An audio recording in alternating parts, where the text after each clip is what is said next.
Ukraine के कोराखोव क्षेत्र में रूस को बड़ी बढ़त मिली है। कोराखोव के अनोवका पर रूस का कब्जा, यूक्रेन के कोराखोव शहर पर जीत हुई आसान।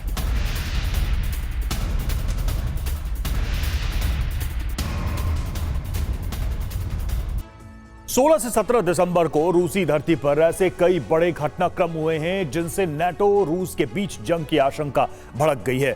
रूस के डिफेंस कॉलेजियम मंच से पुतिन के रक्षा मंत्री ने कहा कि सेना नाटो से जंग के लिए तैयार है। इसी मंच से पुतिन ने कहा कि रूस IRBM मिसाइलों की असीमित तैनाती करने जा रहा है। ये फैसले रूस पर लगातार विदेशी हथियारों से हमले और बीते एक हफ्ते से जारी साजिशों के बाद लिए गए हैं। एक हफ्ते में पुतिन सेना के 3 अहम कमांडर्स को मार दिया गया और इसके पीछे यूक्रेन और नाटो देशों के एजेंट हैं। 17 दिसंबर को मॉस्को धमाके में रूस के परमाणु फोर्सेस चीफ की हत्या कर दी गई। देखिए कैसे रूस इन साजिशों के बदले की तैयारी में जुटा है। नाटो और रूस के बीच जंग छिड़ने निश्चित हो चुकी है। खुद प्रेसिडेंट पुतिन के सामने रक्षा मंत्री आंद्रे बेलाउसोव कह चुके हैं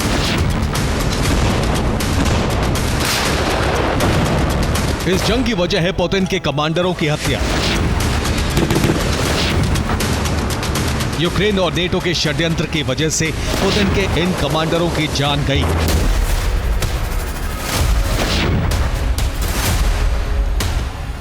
सत्रह दिसंबर को रूस की राजधानी में एक धमाका हुआ और पुतिन के परमाणु प्रतिरोध फोर्स के कमांडर की हत्या कर दी गई।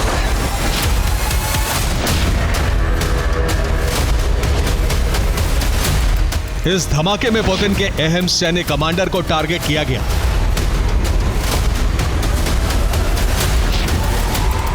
सत्रह दिसंबर को रूस की परमाणु फोर्सेस के कमांडर इगोर किरिलोव की हत्या कर दी गई। कमांडर के घर के बाहर एक स्कूटर में 200 ग्राम TNT विस्फोटक लगाया गया। इस धमाके में किरिलोव के असिस्टेंट की भी जान चली गई। रूसी संसद के उच्च सदन के स्पीकर कॉन्स्टांतिन कोसाचेव ने कहा है कि षड्यंत्र करने वालों पर कोई दया नहीं दिखाई जाएगी, इसका गंभीर अंजाम भुगतना होगा।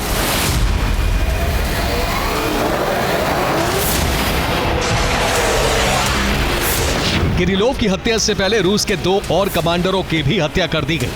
15 दिसंबर को कार में बम लगाकर रूस के POW जेलर सर्गेई येवसुकोव की हत्या कर दी गई। 12 दिसंबर को मॉस्को में रूस के मिसाइल मैन कहे जाने वाले मिखाइल चात्स्की की गोली मारकर हत्या कर दी गई। इन हत्याओं के पीछे नेटो और यूक्रेन के एजेंट हैं। रूसी मीडिया में खबर की पुष्टि की जा रही है।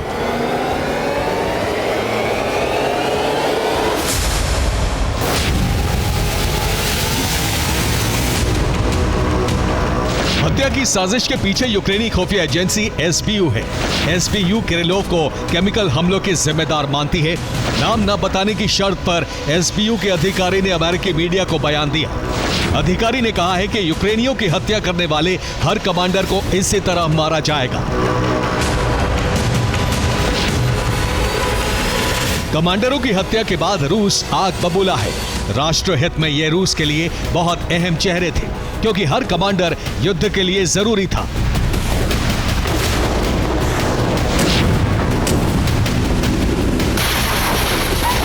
इन हत्याओं से भड़के रूस के राष्ट्रपति व्लादिमीर पुतिन ने कहा है कि US हमारे देश को कमजोर करने की साजिश रच रहा है। कीव को हथियार और धन दिया जा रहा है। यूक्रेन में मर्सिनरीज और सैन्य सलाहकार भेजे जा रहे हैं। अब हर रेड लाइन लांघ दी गई है। संकेत साफ है कि अमेरिका युद्ध का विस्तार चाहता है।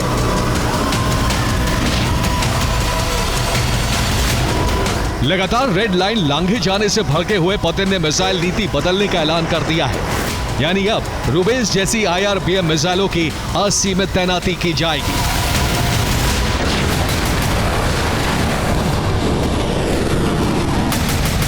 पुतिन ने कहा है कि अमेरिका पोलैंड में मिसाइल बेस बना चुका है। रूस ने स्वेच्छा से IRBM की तैनाती पर पाबंदियां लगाई हैं, लेकिन अब सभी पाबंदियां हटाई जाएंगी। रूस के रक्षा मंत्रालय ने भी साफ कह दिया है कि रूसी सेना को नेटो से जंग के लिए तैयार रहना चाहिए।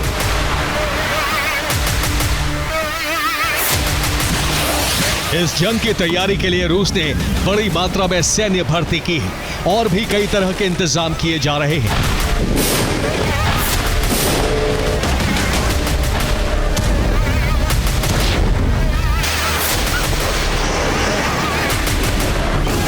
पुतिन और उनके रक्षा मंत्री ने वॉर रिपोर्ट पेश करते हुए लंबी जंग की तैयारी के संकेत दिए हैं। रूसी रक्षा मंत्रालय ने युद्ध का ब्यौरा बताते हुए कहा कि 2024 में यूक्रेन के 189 क्षेत्र रूस ने जीते हैं। इन क्षेत्रों को मिला दिया जाए तो एक साल में यूक्रेन का 4,500 वर्ग किलोमीटर इलाका जीता गया है। बड़ी जंग की तैयारी के लिए इसी साल रूसी सेना ने 4,30,000 नए जवान भर्ती किए हैं। इन नए जवानों को मिलाकर रूस की कुल सर्विसमैन की संख्या 15 लाख तक पहुंच चुकी है। 2025 के लिए पुतिन ने ये टारगेट तय किया था।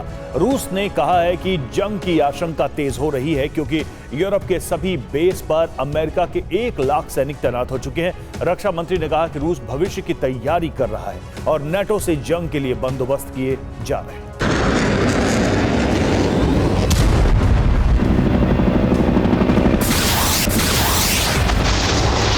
रूस ने महासंग्राम के बंदोबस्त युद्ध स्तर पर शुरू कर दिए हैं। रूसी सेना को अपग्रेड किया जा चुका है और मिसाइलों का प्रोडक्शन बढ़ा दिया गया है।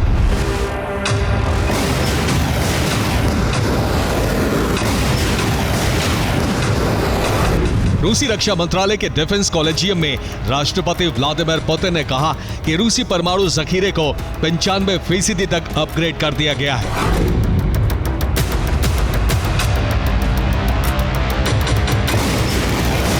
और अब रूस की विध्वंसक मिसाइल रुबेज यानी ओरेश्निक की तैनाती की तैयारी है।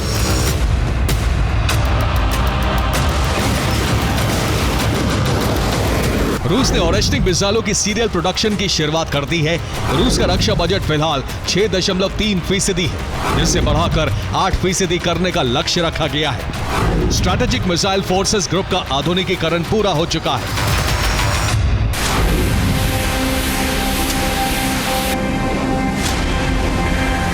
रूसी मिसाइल फोर्सेस के प्रमुख कर्नल जनरल सर्गेई काराकायेव ने कहा है कि रूस की मिसाइलें धरती के किसी भी हिस्से में हमले के लिए 24 घंटे तैयार हैं।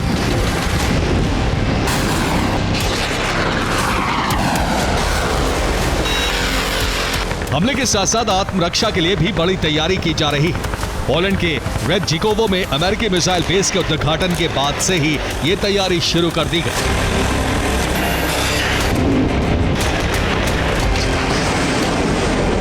पोलैंड का रेडजिकोवो मिसाइल बेस रूसी सीमा से 165 किलोमीटर दूर है। इस बेस पर अमेरिका की टॉमाहॉक मीडियम रेंज मिसाइलें तैनात हैं। रूसी रक्षा मंत्रालय के मुताबिक यहां से 6 मिनट में अमेरिकी मिसाइलें मॉस्को तक पहुंच सकती हैं। मॉस्को सहित दूसरे अहम इलाकों में रूस ने डिफेंस सिस्टम की तैनाती बढ़ानी शुरू कर दी है।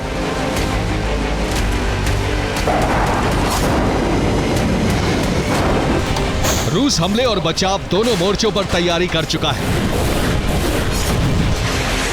पुतिन कमांडरों का प्रतिशोध कभी भी शुरू हो सकता है और यूरोप सहित रूस एटमी ज्वाला में भस्म हो सकता है।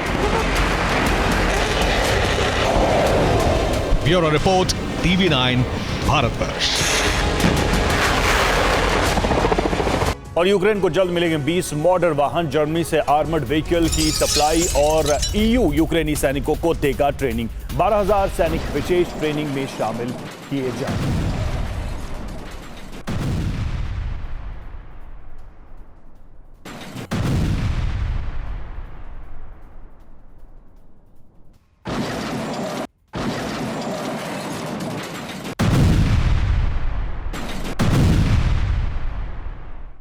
अमेरिका हमें हथियार देता रहे और बदले में यूक्रेन से कीमती खनिज लेता रहे।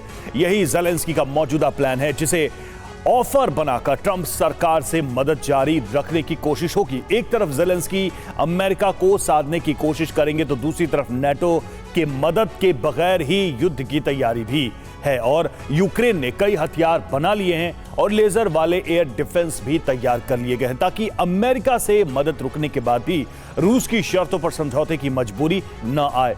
यूक्रेन ने नेटो के हथियारों के विकल्प के तौर पर कई मिसाइल और ड्रोन का प्रोडक्शन भी किया है। अपनी मिसाइल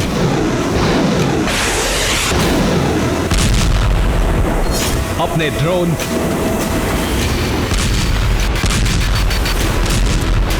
और अपना लेजर हथियार।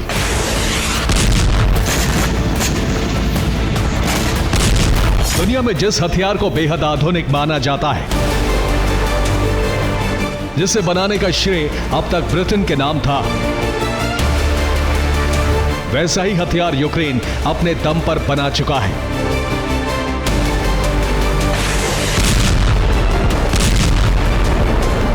यूक्रेन ने ऐसा एयर डिफेंस बनाया है जिसे मिसाइलों की जरूरत नहीं। यूक्रेन का एयर डिफेंस लेजर से प्रहार करता है और ड्रोन या फाइटर जेट को हवा में ही भस्म कर देगा।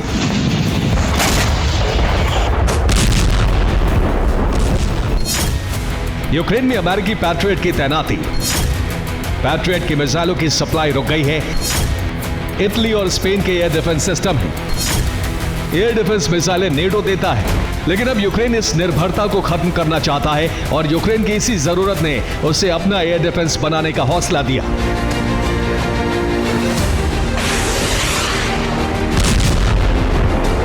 यूक्रेन कामयाब भी रहा और लेजर वाला एयर डिफेंस बनकर तैयार हो गया।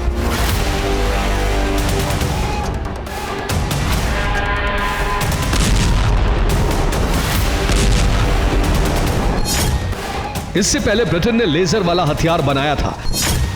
ब्रिटिश एयर डिफेंस का नाम ड्रैगन फायर है। ड्रैगन फायर की तरह ही यूक्रेन का हथियार हमला करता है।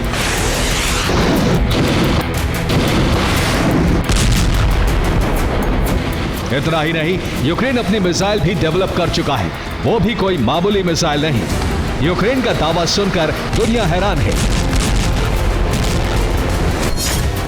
यूक्रेन का दावा है कि यूक्रेन की नई मिसाइल रूसी इस्कंदर से ताकतवर है। नई मिसाइल बैलिस्टिक या क्रूज है, यह अभी सस्पेंस है। यूक्रेन की सैप्सन मिसाइल सेना को सौंपी गई है।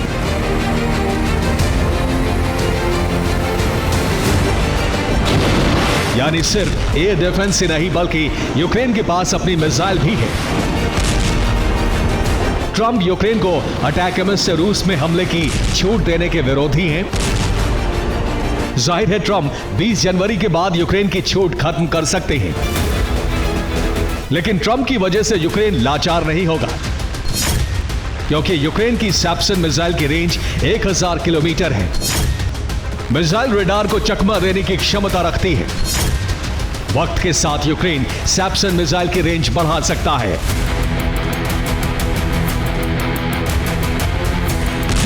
अब ये 2022 वाला यूक्रेन नहीं, अब ये दूसरों पर निर्भर रहने वाला देश नहीं, यूक्रेन बदल चुका है।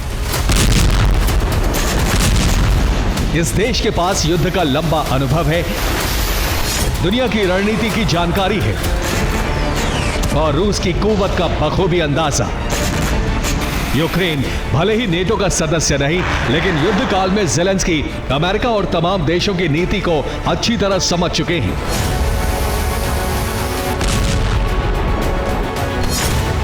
यही वजह है कि अमेरिका में सरकार बदलने के बाद भी यूक्रेन ना तो झुकेगा और ना ही हमले रोकेगा। 2025 की शुरुआत के साथ ही अमेरिका में ट्रंप शपथ लेंगे और यूक्रेन रूस युद्ध को खत्म करवाने का मिशन शुरू होगा। यूक्रेन आत्मनिर्भर बन रहा है तो वहीं रूस यूक्रेन की नीति को अपना रहा है। रूस ने यूक्रेन की तरह ड्रोन सेना बनाने का फैसला लिया है। ड्रोन के उत्पादन और ड्रोन से हमले को बढ़ाने जा रहा है। आपको दिखाते हैं रूस के वो ड्रोन जिसकी वजह से यूक्रेन ने लेजर वाला डिफेंस सिस्टम तैयार किया है। और रूस की ड्रोन सेना के पास हमले के कई विकल्प हैं। रूस के पास ओरलान 10 है जिसकी रेंज 600 किलोमीटर है। यह 18 घंटे तक लगातार उड़ान भरने की ताकत रखता है। लंबी दूरी के हमले के लिए रूसी फौज के पास गेरान ड्रोन है और गेरान जेट इंजन की ताकत से लैस है, इसलिए इसकी रफ्तार 800 किलोमीटर प्रति घंटे की है। गेरान ड्रोन की रेंज 2500 किलोमीटर तक है। ये 50 किलोग्राम के विस्फोटक से हमला करता है। नजदीक के इलाकों में हमले के लिए रूसी सेना के पास कुल कुक ड्रोन है और इसमें सिर्फ 3 किलो विस्फोटक होता है। इसकी रफ्तार 130 किलोमीटर प्रति घंटे है। ये 30 मिनट तक उड़ान भर सकता है। रूस के ऐसे ड्रोन के डर से यूक्रेन त्रिभुज तैयार कर रहा है और यूक्रेन का लेजर हथियार 2 किलोमीटर दूर तक हमला कर सकता है। ये यूक्रेन का अपना नया एयर डिफेंस है। लेजर हथियार ड्रोन प्लेन गिराने में सक्षम है और माना जा रहा है कि यह ब्रिटिश तकनीक की मदद से बनाया गया है।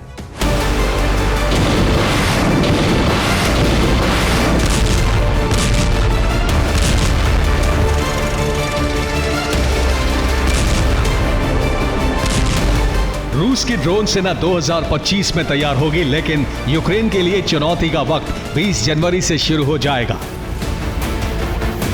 शपथ लेते ही ट्रंप यूक्रेन के लिए हथियार के नियम बदल सकते हैं, सीज फायर का दबाव बना सकते हैं। लेकिन ज़ेलेंस्की ने ऐलान कर दिया है कि रूस की शर्तों पर समझौता नहीं होगा। अब ज़ेलेंस्की के दिमाग में 2 बातें चल रही हैं। पहली ये कि अमेरिका से हथियार लेना कैसे जारी रहे और नेटो के हथियारों का विकल्प क्या हो सकता है।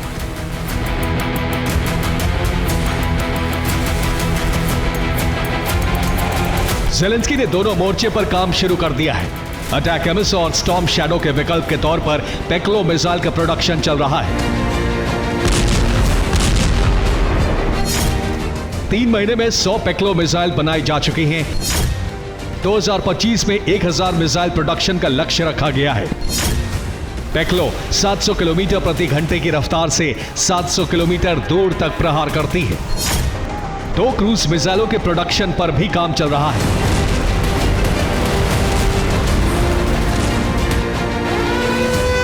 दूसरी तरफ ट्रंप को साधने के लिए ज़ेलेंस्की ने ऑफर तैयार कर लिया है। ज़ेलेंस्की ने अमेरिका को हथियार के बदले सस्ते दाम पर खनिज देने का ऑफर दिया है। यूक्रेन में लिथियम, यूरेनियम, कोबाल्ट, लोहा, टाइटेनियम जैसे खनिजों का भंडार है। अमेरिका के लिए यूक्रेन के साथ हथियार के बदले खनिज का सौदा बेहद फायदेमंद साबित हो सकता है। हालांकि ट्रंप फिलहाल ज़ेलेंस्की से नाराज हैं और उन्हें शपथ ग्रहण का निमंत्रण नहीं भेजने का फैसला लिया है। हालांकि बदलते हालात ट्रंप को भी युद्ध जारी रखने पर मजबूर कर सकता है, क्योंकि रूसी रक्षा मंत्री ने एक दिन पहले ही कहा है कि अगले 10 सालों में रूस को यूरोप से युद्ध के लिए तैयार रहना होगा। कुर्स में नॉर्थ कोरिया की सेना पर हमला, नॉर्थ कोरिया के 50 सैनिकों की मौत। कुर्स में नॉर्थ कोरिया के 47 सैनिक जख्मी।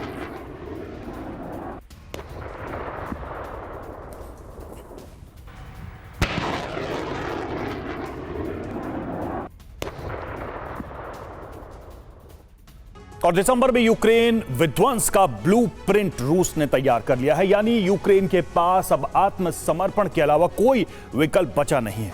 वैसे भी ज़ेलेंस्की के एक फैसले से कई यूरोपीय देश यूक्रेन के खिलाफ हो गए हैं। यूक्रेन रूस के साथ 5 साल से चली आ रही गैस पाइपलाइन ट्रांजिट डील तोड़ने जा रहा है, जिससे कई देशों में गैस संकट पैदा हो जाएगा। सर्दियों में स्थिति काफी बुरी हो सकती है। ऐसा हुआ तो यूक्रेन को हथियार सप्लाई रोके जा सकते हैं। ऐसे में मौका उठाकर रूस में मिसाइल स्ट्राइक करेगा और खार्किव से लेकर कीव तक तबाही का ज़लज़ला ला देगा और ज़ेलेंस्की को सरेंडर पर मजबूर कर देगा।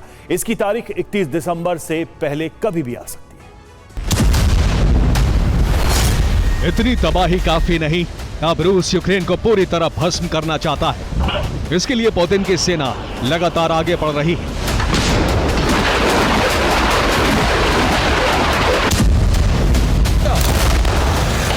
अब जो ब्लूप्रिंट बनाया है उसमें एनर्जी सेक्टर पर हमले किए जा रहे हैं। पिछले 3 दिन से रूस यूक्रेन को अंधेरे में झोंकने के लिए उसके पावर प्लांट और एनर्जी सेक्टर पर हमले कर रहा है।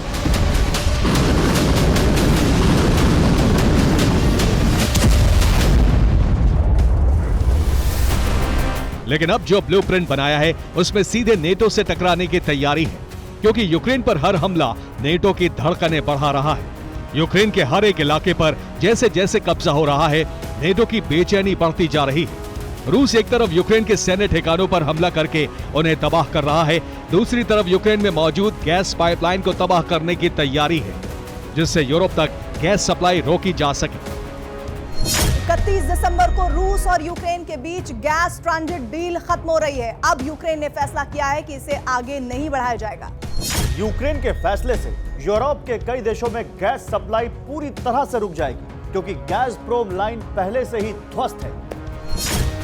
दरअसल जेलेंस्की की कोशिश है कि वो पुतिन के इस ऑपरेशन को रोक सके, जिसमें रूस लगातार गैस रूट पर कब्जा कर रहा है, जिसमें यूक्रेन के कुछ हिस्से से होकर गैस पाइपलाइन जाती है।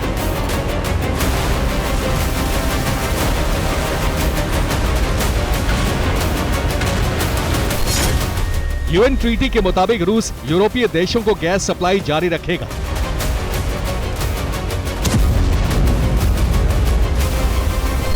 लेकिन यूक्रेन के करार खत्म करने के बाद रूस को आर्थिक नुकसान हो सकता है। लेकिन कई यूरोपीय देशों में बड़ा संकट पैदा हो जाएगा। गैस सप्लाई बंद होने से यूरोपीय देशों के लिए सर्दियां काटना मुश्किल हो जाएगा।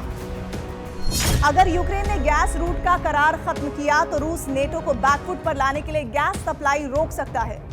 अभी तक यूरोपीय देशों को दूसरा विकल्प नहीं मिला है, जबकि रूस खुद भी गैस पाइपलाइन विस्फोट से उड़ाकर यूक्रेन को जिम्मेदार ठहरा सकता है।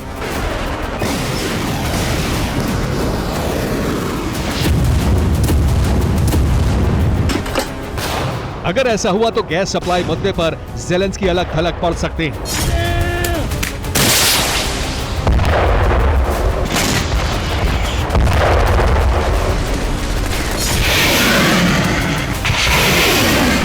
जबकि यूक्रेन की तरफ से कहा जा रहा है कि रूस के साथ गैस ट्रांजिट करार 31 दिसंबर को खत्म हो रहा है, इसे रिन्यू नहीं किया जाएगा।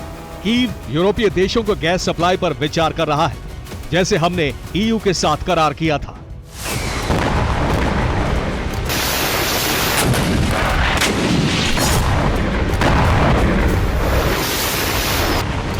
अब सवाल उठ रहा है, कुछ महीने पहले तक यूक्रेन खुद रूस से मिलने वाली गैस के भरोसे था, अब वो कैसे यूरोपीय देशों को गैस सप्लाई करेगा, जबकि उसने यूरोपियन यूनियन से इसको लेकर डील भी की है। इसे लेकर यूक्रेन के प्राइम मिनिस्टर डेनिस रिमहॉल और स्लोवाकिया के प्राइम मिनिस्टर रॉबर्ट फिको में मीटिंग भी हो चुकी है, जिसमें गैस सप्लाई के रूट पर प्लानिंग की गई। यूक्रेन की कोशिश को देखकर लगता है कि यूक्रेन गैस सप्लाई को लेकर रूस की जगह लेने को बेचैन है, लेकिन ये इतना आसान नहीं होगा, क्योंकि रूस जैसे नेचुरल रिसोर्स यूक्रेन के पास नहीं है। अगर यूक्रेन इसमें कामयाब भी हो जाता है तो रूस से बच पाना मुश्किल है, क्योंकि रूस उन तमाम गैस पाइपलाइन को ध्वस्त कर देगा जो यूक्रेन से यूरोपीय देशों तक जाएगी।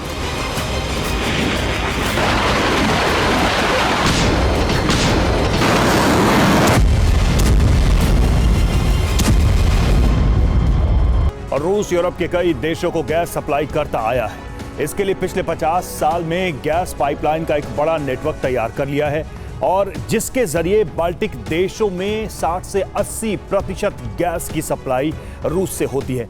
इसी तरह पोलैंड कुल खपत की 60% गैस रूस से लेता है, जबकि चेक रिपब्लिक की 100% गैस रूस से जाती है, जबकि जर्मनी 60% गैस लेता है। इसी तरह वेस्ट यूरोप में स्लोवाकिया और हंगरी की 100% गैस रूस की गैस पाइपलाइन से जाती है। ये पाइपलाइन यूक्रेन से होकर जाती है, जो रोमानिया और बुल्गारिया में 60 से 80% गैस की सप्लाई करती है। इसके आगे स्लोवानिया में 20% और इटली को रूस कुल खपत की 60% गैस सप्लाई करता है। अब डील टूटने पर इन देशों को गैस सप्लाई रुक जाएगी, जो एक बड़ा संकट हो सकता है। रूस के गैस रूट आगे नीदरलैंड्स होते हुए फ्रांस और ब्रिटेन तक जाते हैं, जबकि दूसरी तरफ इटली तक सप्लाई की जाती है। लेकिन अब ये रूट रोक दिया गया तो यूरोप में कई देशों में संकट आना निश्चित है। इसी वजह से यूरोप के कई देश यूक्रेन के फैसले के खिलाफ हैं। अभी रूस से 5 मुख्य गैस पाइपलाइन रूट हैं, जिसमें नॉर्थ स्ट्रीम पाइपलाइन हमले में ध्वस्त हो चुकी है, जो सेंट पीटर्सबर्ग से बाल्टिक सागर होते हुए जर्मनी तक जाती है, जबकि दूसरा मार्ग यमल पाइपलाइन है। ये भी रूस से बेलारूस, पोलैंड होते हुए जर्मनी तक जाती है, लेकिन पोलैंड बीच में पड़ने से इससे भी सप्लाई पर संकट है। तीसरा रूट है ब्रदरहुड पाइपलाइन, जिसमें रूस से कुर्स्क होते हुए यूक्रेन के अंदर से होते हुए स्लोवाकिया और हंगरी तक जाती है। इसीलिए कुर्स्क में यूक्रेनी सैनिक कब्जा करके बैठे हैं। इसी रूट को लेकर सप्लाई बंद करने का प्लान है, जबकि आगे का रूट है ब्लू स्ट्रीम और तुर्क स्ट्रीम, जो काला सागर से होते हुए तुर्की तक जाती है।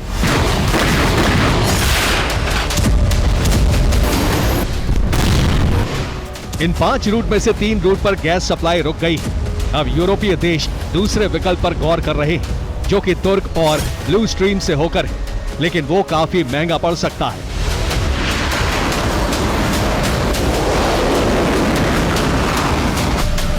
जबकि नॉर्थ स्ट्रीम पाइपलाइन ध्वस्त होने से पूर्वी यूरोप में सप्लाई रुक गई है। अब यूरोप के देश यूक्रेन के करार तोड़ने का विरोध कर रहे हैं, क्योंकि दूसरे देशों से गैस खरीदना काफी महंगा पड़ सकता है। रूस ने गैस पाइपलाइन नेटवर्क बनाने में 50 से ज्यादा साल लगा दिए। युद्ध के बीच भी उसने गैस सप्लाई नहीं रोकी, लेकिन अब ज़ेलेंस्की की जिद से यूरोप में सप्लाई बाधित होनी तय है। ईयू देशों को आयात में रूस की पाइपलाइन में गैस की हिस्सेदारी 2021 में 40% से घटकर 2023 में करीब 8% हो गई, जो अब और कम हो जाएगी। इसके लिए रूस को $3 अरब का नुकसान हो सकता है, जबकि यूरोपीय देशों को कई गुना महंगी गैस खरीदनी पड़ेगी। साथ ही नया पाइपलाइन नेटवर्क बनाने में भी पैसे खर्च होंगे, जिसे रूस तोड़ सकता है, क्योंकि वो यूएन द्वारा कराए यूक्रेन ट्रांजिट करार से 31 दिसंबर को अलग हो जाएगा। ऐसे में इसका जिम्मेदार यूक्रेन होगा, जबकि कई यूरोपीय देश पहले से ही यूक्रेन को हथियार सप्लाई रोक चुके हैं। यानी 31 दिसंबर तक यूक्रेन का खात्मा होना तय है, और हो सकता है कई नेटो देश उसे बचाने भी ना आए। Bureau report, TV9 Bharatvarsh. दक्षिण सीरिया में घुसी इजरायली सेना, जहां बुलडोजर टैंक के काफिले के साथ आईडीएफ ने एंटर किया है। यामोर्क नदी के किनारे पहुंचे सैनिक।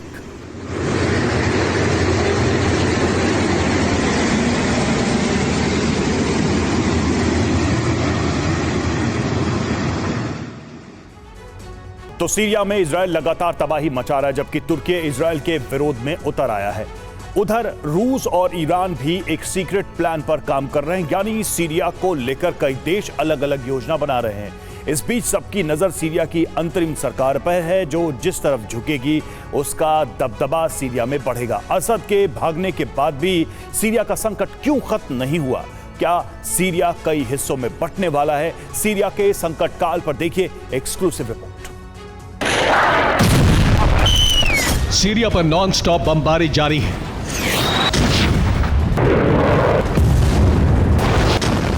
तबाही का जलजला आया हुआ है।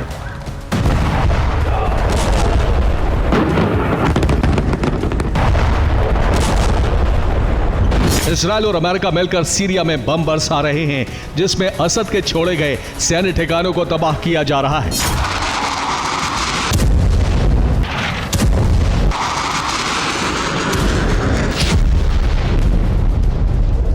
जबकि इजरायल जानता है कि सीरिया की तरफ से हमला नहीं होगा, फिर भी इजरायल ताबड़तोड़ हमले कर रहा है। इसकी वजह समझिए।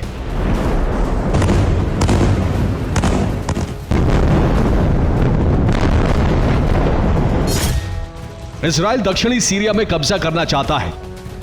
इजरायल गोलन हाइट्स का विस्तार करना चाहता है। इजरायल तुर्की को बैकफुट पर धकेलना चाहता है। इजरायल अमेरिका के साथ मिलकर रूस को खदेड़ना चाहता है। इजरायल ईरानी प्रॉक्सी के ठिकाने तबाह करना चाहता है।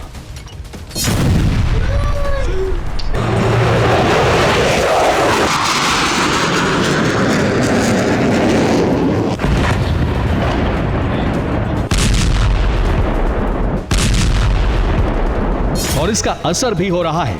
कुछ सैटेलाइट इमेज सामने आई है, जिसमें दिख रहा है कि रूसी सैनिक मिलिट्री बेस खाली करके जा रहे हैं। यानी रूस को अंदाजा हो गया है कि सीरिया में उसके मिलिट्री बेस सुरक्षित नहीं है, क्योंकि इजरायल कभी भी बम गिरा सकता है। हालांकि रूस सीरिया के आसपास अपने नए बेस बना सकता है। इसके लिए ईरान उसकी मदद कर रहा है। हो सकता है इस काम में तुर्की मदद करे, क्योंकि पुतिन और एर्दोआन एक दूसरे के अच्छे दोस्त हैं। यह अलग बात है कि एर्दोआन ने फिनलैंड की नेटो सदस्यता पर रूस का साथ नहीं दिया था, लेकिन अरब के समीकरण अलग हैं। यहां तुर्की को रूस और ईरान की मदद की जरूरत है।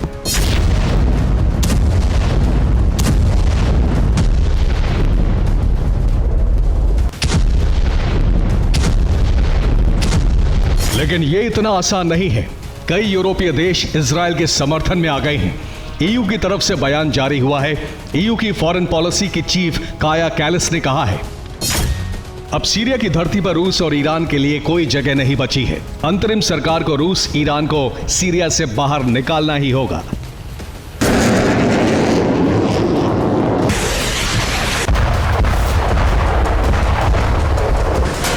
ये फैसला सीरिया को लेकर ईयू के विदेश मंत्रियों की मीटिंग में हुआ, जिसमें तय किया गया कि अगर एचटीएस सरकार शर्तें मानती है तभी यूरोपीय यूनियन उससे प्रतिबंध हटा सकती है।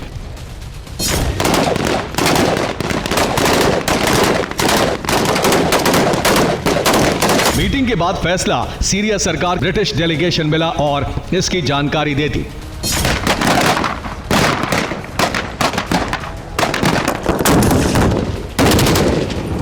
लेकिन इस बीच रूस और तुर्की की क्या मंशा है वो समझिए।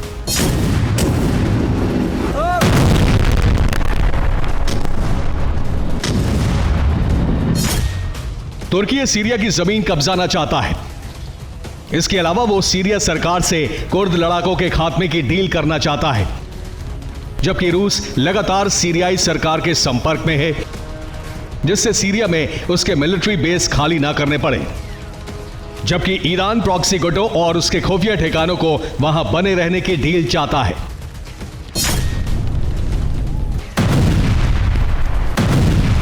अगर ऐसा हुआ तो सबसे ज्यादा नुकसान इजराइल को उठाना पड़ेगा। अमेरिकी सैन्य ठिकानों पर भी खतरा मंडराता रहेगा। साथ ही ईरान प्रॉक्सी गुटों के जरिए वहां अपना दबदबा कायम कर सकता है।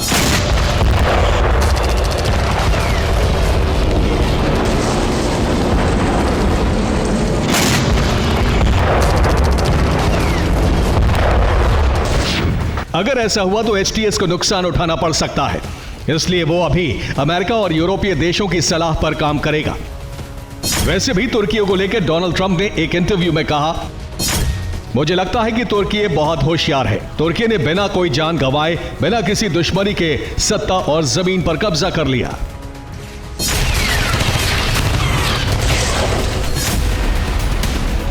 यानी अमेरिका जान चुका है कि तुर्की दोहरी चाल चल रहा है। एक तरफ वो एचटीएस के साथ का दिखावा करके जमीन हथियाना चाहता है, दूसरी तरफ ईरान और रूस के साथ मिलकर चल रहा है।